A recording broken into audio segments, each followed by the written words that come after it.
Hello children, Mrs. Claus here. My good friend Kathy Campbell asked if I would read the book to you this month. And of course, who can say no to Kathy? So tonight's book, Mr. Willoughby's Christmas Tree by Robert Barry. Mr. Willoughby's Christmas tree came by special delivery. Full and fresh and glistening green, the biggest tree he had ever seen. He dashed downstairs to open the door. This was the moment he'd been waiting for. "A magnificent tree! Splendid!" he cried. "Please, sir, won't you carry it right inside?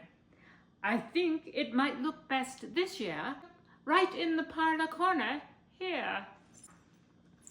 But once the tree stood in its place, Mr. Willoughby made a terrible face. The tree touched the ceiling, then bent like a bow. "Oh, good heavens!" he gasped. "Something must go." Baxter, the butler, was called on in haste to chop off the top, though it seemed quite a waste. "That's great!" Mr. Willoughby cried with glee. "Now we can start to trim my tree." When the trimming was well underway, the top was placed on a silver tray. Baxter said, "I know just who'd be delighted with this Christmas tree." So he presented it to Miss Adelaide, Mr. Willoughby's upstairs maid. "Won't this tree be a pretty sight when I have trimmed it later tonight? But the top, oh dear, I'm so afraid, will have to be cut," said Miss Adelaide. And so with scissors sharp and long, she snipped off the top while she hummed a song. The top was set out the very next day in back of the house to be thrown away. That little treetop caught the eye of Tim the gardener passing by. He certainly was not about to see that little tree thrown out. He hurried home straight away to see what Mrs. Tim would say. "Fa la la la la, surprise, surprise." His wife could not believe her eyes. "But our house," she said, "it's so snug and small. I do not believe we need it all." And before Tim had a chance to shout, she cut off the top and threw it out. Barnaby Bear was padding by. It almost hit him in the eye. "Now, who would throw a tree away so very close to Christmas Day? I'll take it home, that's what I'll do. Look, Mama Bear, I've a present for you." "Isn't it a pretty tree?" yawned Barnaby quite drowsily. But Little Bear, standing off far, cried out, "That tree won't hold a star."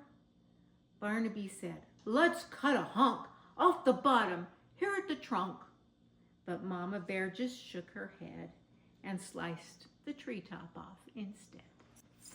"Jolly by golly," Barnaby said with a kick. "Mama, that surely is just the right trick. Let's trim it with bells and honey rings, some berries and tinsel, and popcorn on strings." Mama said, "Trim it just as you'd like. I've got to tidy up for the night. This top we won't need any more, and I'll put it just outside the door." Later on that frosty night, Frisky Fox came into sight. He spied the treetop, rubbed his chin, opened his sack, and stuffed the top in. He scampered home and jumped the gate. This Christmas present couldn't wait. "It's even better than mincemeat pie," said Mrs. Fox with a happy sigh.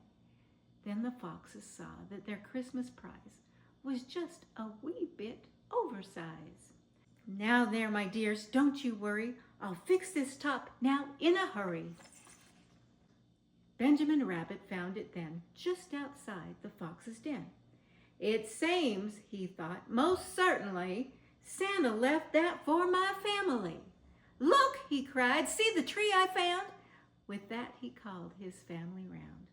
Then there was a merry-making, rollicking, frolicking, carrot-shaking celebration around the tree. All were happy as can be.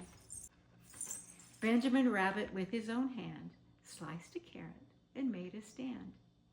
Now let's see how this will look in our little chimney nook. But right away the children cried, "Look, it's leaning off to one side." "It's too tall, that's all," said Mrs. Rabbit. And as though it were a summer carrot, she gave it a chop and threw away the top. Then Mistletoe Mouse just happened to see that tiny tip of a Christmas tree. He pulled it through some snow and ice, up some stairs. Whoops! He fell down twice. At last he reached his cozy house. "It's just the right size," said Mrs. Mouse. Then at the top, if you please, they put a star made out of cheese. Oh, wasn't it grand to have a tree exactly like Mr. Willoughby? The end. Merry Christmas, my dears. Until next time.